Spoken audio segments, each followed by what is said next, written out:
Hello tout le monde, rebonjour Eric. Maintenant en fait, on va un petit peu décortiquer tous les livres que tu as écrits, mais avec des thèmes. Donc on va analyser des thèmes et tu vas nous montrer les livres qui sont en relation avec ces thèmes.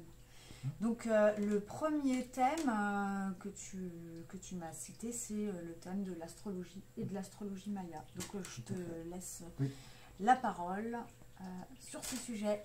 Donc les livres d'astrologie, j'ai commencé à les écrire en 1993-94 et je les ai édités il y a quelques années. Okay. Du coup, ils ont mûri pendant tout ce temps-là. Voilà. Donc il y en a 11 en tout d'astrologie. Donc le premier, il s'appelle Les bases pratiques de l'astrologie et il permet de comprendre comment fonctionne l'astrologie. C'est-à-dire que c'est un outil où il y a, on peut comparer ça à une scène de théâtre où il y a des planètes qui représentent des personnages avec des besoins.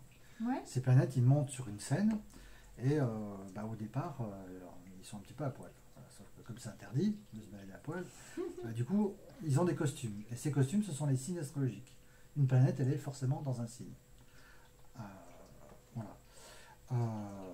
Et enfin, il y a des maisons. Donc, les planètes, les signes, les maisons. Et ensuite, il y a des relations entre les planètes, c'est-à-dire qu'on appelle des aspects. Et enfin, il y a d'autres éléments. Et tout ça, ça forme l'astrologie. Les signes entre eux, donc il y a... chaque signe a une relation spécifique avec tous les autres. Et tout ça, c'est détaillé dans ce livre. Donc ça permet de savoir comment on calcule un thème astrologique, comment on le monte, et ça donne les bases de l'interprétation. Super. Les bases de l'astrologie. Ouais, très bien. Ça, c'est le premier. Alors après, le deuxième, donc il va détailler les planètes, les signes et les secteurs. D'accord. On a vu que les planètes, c'était des personnages. Comment une planète se développe chez un enfant, chez un individu.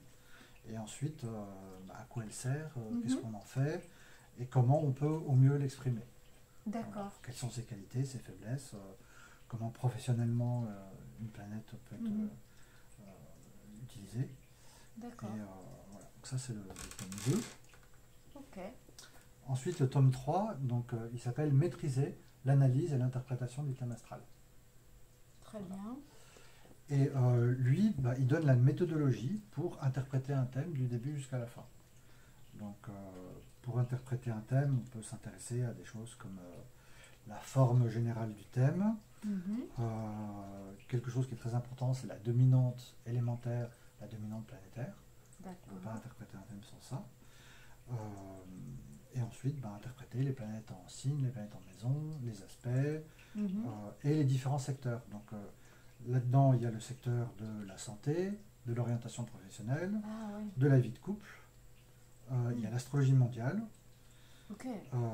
Et à chaque fois, il y a des exemples. Il y a plein d'exemples. Donc c'est un peu un petit bijou, ce livre-là, pour les passionnés d'astrologie. Génial. Et ça permet d'apprendre l'astrologie par soi-même, en fait. D'accord. Parce que l'idée des livres, c'est ça. C'est pour les gens qui sont autonomes, ils peuvent apprendre par eux-mêmes. Voilà. Super. Alors ensuite, il y a deux livres qui s'appellent Les planètes en signe et Les planètes en secteur. Donc ça, ce sont des textes d'interprétation pour les planètes en signe ou les planètes en secteur. D'accord. Donc quelqu'un qui a monté ses thèmes, qui a monté son thème, ou le thème d'une autre personne, il peut lire ces textes-là et avoir des supports d'interprétation. C'est génial. Voilà. Ok. Et après, il y a 3 livres, en quelque sorte, qui sont le fruit de X décennies de recherche, sur les aspects astrologiques. Alors, un aspect astrologique, c'est une relation entre deux planètes. D'accord. Donc, par exemple, si dans un thème, la Lune est en relation angulaire spécifique avec Vénus, on va dire qu'il y a un aspect Lune-Vénus. D'accord. Et là, ce sont des textes. Donc là, par exemple, il y a l'aspect Lune-Uranus harmonique. Voilà. Et à chaque fois, il y a une dizaine de pages sur chaque texte. Donc c'est vraiment approfondi et détaillé. D'accord. Et ça permet vraiment d'aller en profondeur pour se connaître. Et du coup, là, il y a 3 livres. Là, il y a 3 livres. Donc il y a les aspects à la Lune et à Vénus, les aspects au Soleil et à Mars. Voilà. Ça marche. Et les aspects à Mercure, Jupiter, Saturne et Uranus. Ok, excellent. Voilà. Ça marche, super. Il y a tout ce qu'il faut pour interpréter un thème en profondeur. Effet, ouais. Alors après, le 9e, c'est les bases de l'astrologie karmique. Alors, qu'est-ce que c'est que l'astrologie karmique?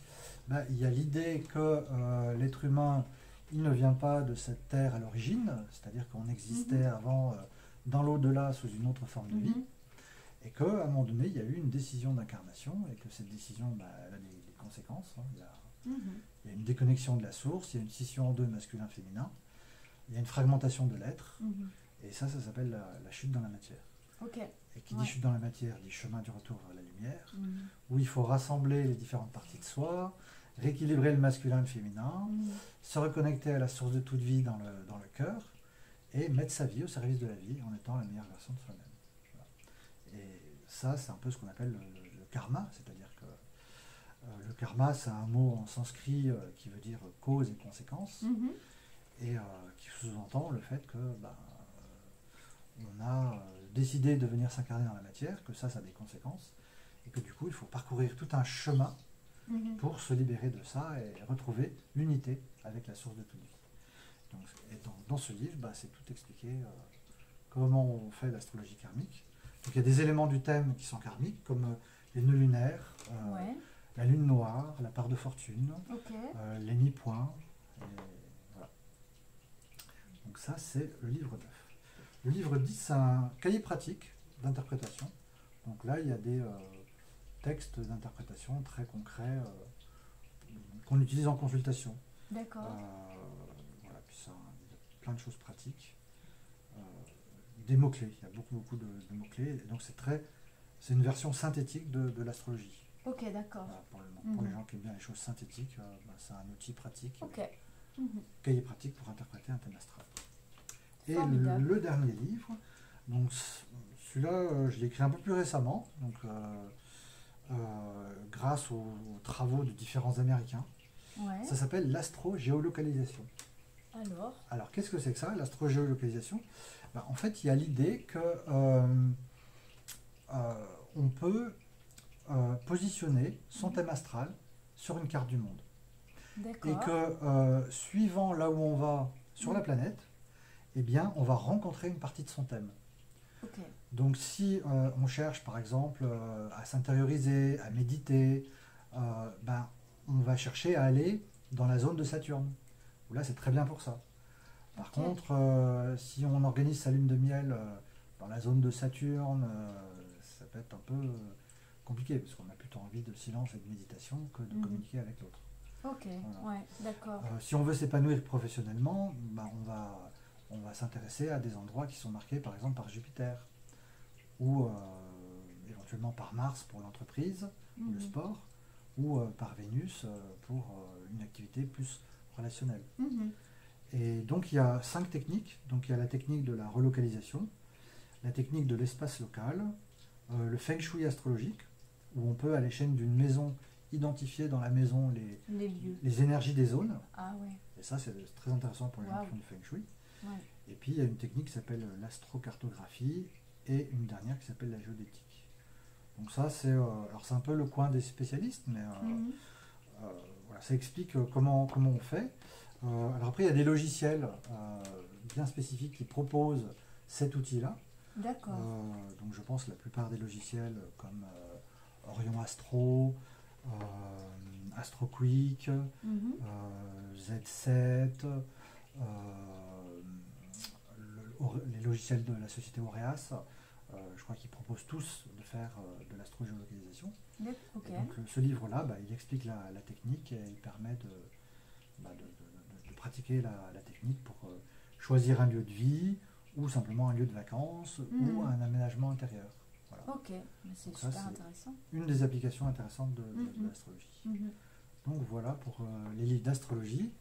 Alors après, il y a l'astrologie maya. Donc ça, c'est le premier livre que j'ai écrit. Donc moi, je suis d'origine espagnole et j'ai été initié à l'astrologie maya par mes amis en Espagne. Il y a de ça plus de 20 ans. Et depuis, je propose ce livre, des petites formations aussi d'une journée. Et donc l'astrologie maya, c'est très particulier. J'ai tendance à dire que si on compare les différents outils de connaissance de soi, l'astrologie j'aime bien l'image de l'entonnoir en fait. Voilà, l'image de l'entonnoir. Ouais. L'astrologie, c'est l'extérieur de l'entonnoir. C'est là où on rentre dans l'entonnoir. C'est beaucoup plus vaste, il y a beaucoup plus d'infos. Le diamant de naissance, c'est un peu une extraction du thème astral. Ça permet de rentrer dans le goulet d'étranglement. Et l'astrologie maya, ça vous plonge au cœur de vous-même. Et ça crée un peu un effet choc, où ça vous reconnecte à la source de toute vie en vous, à votre cœur. Et ça vous dit qui vous êtes, quel est votre masculin, quel est votre féminin, d'où vous venez, où vous allez. Et il y a quelque chose qui s'appelle le chemin enchanté pour accéder à votre centre et exprimer votre centre. C'est assez exotique, c'est très particulier. Et voilà, on aime ou on n'aime pas. Mais moi, je trouve ça c'est un outil extraordinaire et je crois que l'humanité gagnerait à mieux connaître cet outil-là. Donc voilà pour les livres d'astrologie. Super, merci beaucoup. Avec joie. Merci beaucoup. Rendez-vous prochaine vidéo.